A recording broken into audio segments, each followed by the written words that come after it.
There was once a distant land where sunlight barely pierced through thin layers of mist and scorching winds swept across the primeval grasslands.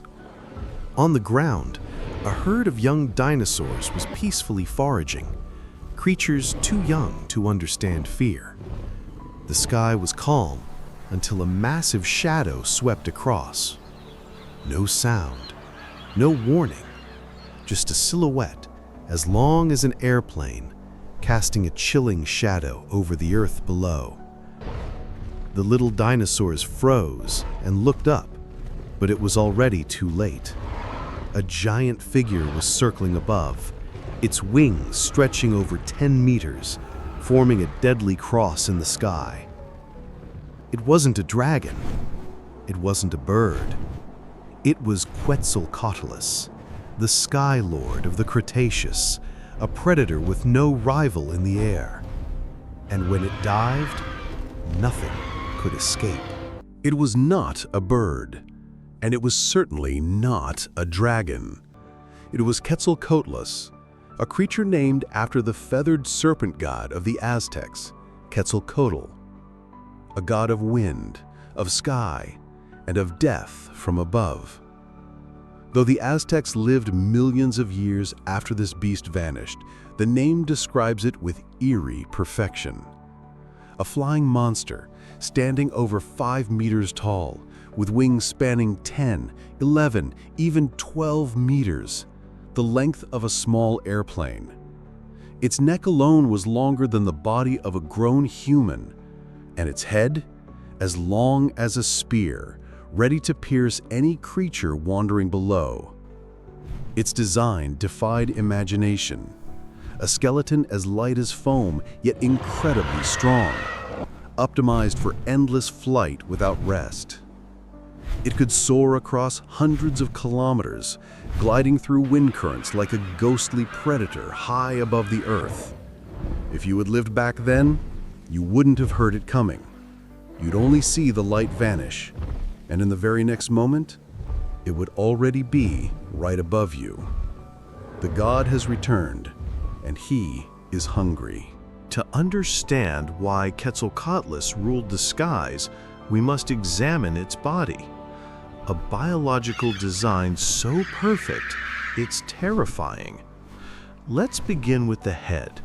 No teeth, no venom, but a beak over 2 meters long, sharp, tapered like a sword.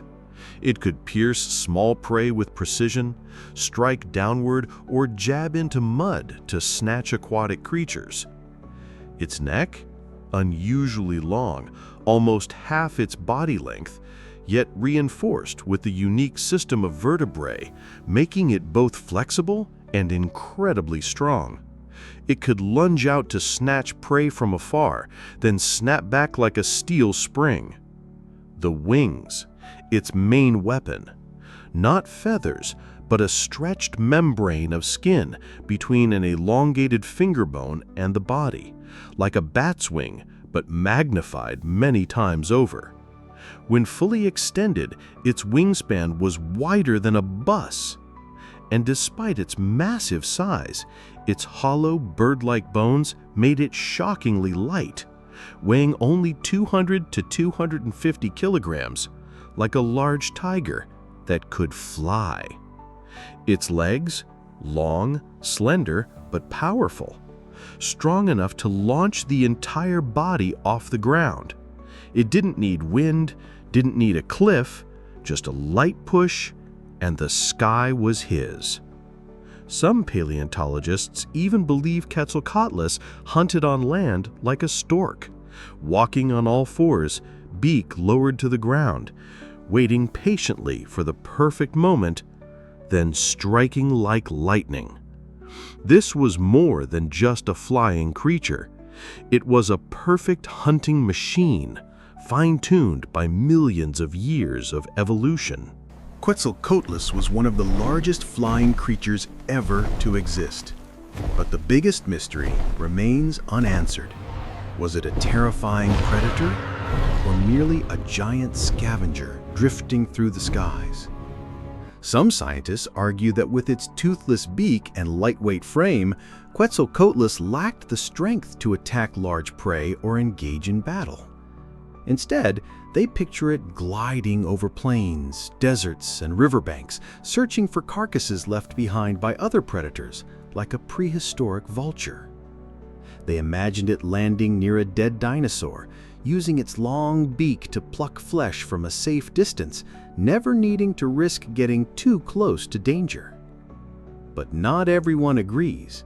Some paleontologists offer a far darker image: Quetzalcoatlus as a true predator. Walking on all fours like a terrestrial animal, it could move silently and stealthily, stalking baby dinosaurs, ancient reptiles, and riverbank dwellers. And when the time was right, it would stab its beak straight into the prey's head or neck, so fast the victim wouldn't even have time to react. One strike, one neck twist, and the prey vanished into its bottomless throat. No teeth? Doesn't need them. No claws? No problem. All it needs is that beak, speed, and deadly precision. The truth may lie somewhere in between. Perhaps it both hunted and scavenged, depending on opportunity. But one thing is certain: any creature smaller than it was potential prey. Hunter or scavenger, Quetzalcoatlus was still the nightmare of the late Cretaceous skies. The morning sky burns blood red. Below, a herd of gentle hadrosaurs, duck-billed dinosaurs, makes its way across a misty wetland. The youngest lags behind, taking smaller, slower steps. No one knows. High above, death circles patiently, waiting for the perfect moment. Hundreds of meters in the air, Quetzalcoatlus glides silently through the wind. Its eyes, as sharp as a hawk's, can detect movement from kilometers away. But it doesn't dive yet. It watches, analyzes, selects. It waits for the weakest one.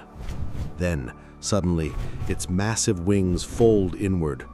The beast plummets like an arrow through the sky, its speed surging, a piercing whistle tearing through the silence. The young hadrosaur doesn't even turn its head. Crack! The giant beak smashes into its fragile skull. A single blow, and the bones split wide open. It struggles, but its neck is already trapped in the spear-like jaws of the flying killer. Its mother screams, rushing forward, too late. Quetzalcoatlus whips its head violently, tossing the baby into the air like a rag doll, then swallows it whole. Then it takes off again. No pause, no glance back. Only silence remains in the muddy clearing below, and a shattered family. Quetzalcoatlus does not hunt in packs. It does not roar. It leaves no trace. It is the death that comes from the sky, where there is no place to run, no one to call for help, no warning, no escape, only a shadow crossing the sun. 66 million years have passed since Quetzalcoatlus last stretched its wings across the skies of the Cretaceous. It vanished, along with countless other giants, during the global extinction event. And then came silence, a silence that lasted millions of years, until 1971. In the parched fields of Texas, paleontologists uncovered the first fragments, thin as paper, light as plastic, but unnaturally long. At first, no one believed these delicate bones could belong to a flying creature, one with a wingspan 3 times larger than a modern eagle. But as the fossil pieces were assembled, a picture began to emerge.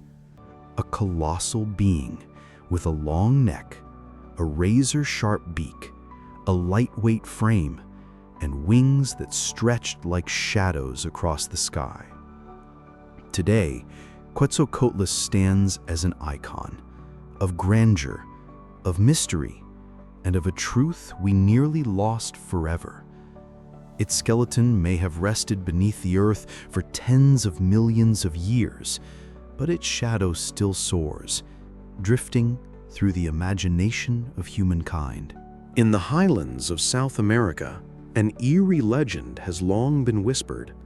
They say a giant bird with wings that could blot out the sun once soared across the mountains, snatching away children who couldn't run fast enough.